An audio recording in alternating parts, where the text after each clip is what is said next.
ከእግዚአብሔር ይሰጠች ለኔ አዳራዬ ናት እኔ ሁሉ ጊዜ ዝግጁ መሆን መቻለብኝ ለሚስቴ መሸነፍ ነው በምንም ታምር ሚስቴን አሸንፋለሁ እየከተነሳው ትዳር አይቆም ትዳር ውስጥ ሲኮን በቃ ያሉት ባልና ሚስት ናቸው ብዙ ነገር አብረው ሊወጡ የሚገቡት እንደ ቤተሰብ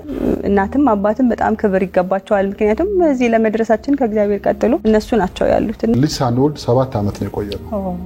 ከውጪ የሚያይሰው አንዳንዱ ተከላክለሽ ይመስላል አንዳንዱ ሳትፈልግ ይመስላል ስለዚህ ብዙ ሰው አስተያየት ይሰጥሻል መውለድ እንዳለብሽ የኢትዮጵያውያን ሁሉ ባህል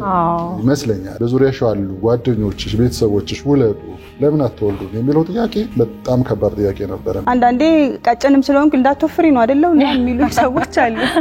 ላለመወፈር ነው አይደለ ማትወልጁ ትምርትም ላይም ነበርኩኝ ትምርትሽን እስክጨርሺ ነው ብቻ ብዙ የሚነሱ ጥያቄዎች አሉ ለትዳር በጣም እንደው መሰረቱ ምንድነው አሁን ሰዎች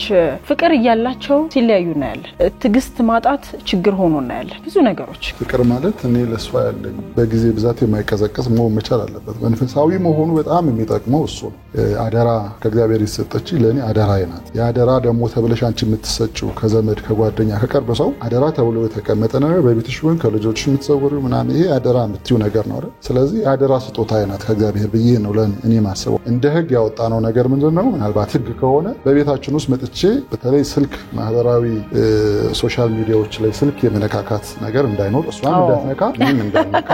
ጠረጴዛ ላይ አስቀምጣችሁ ምን ተቀመጠ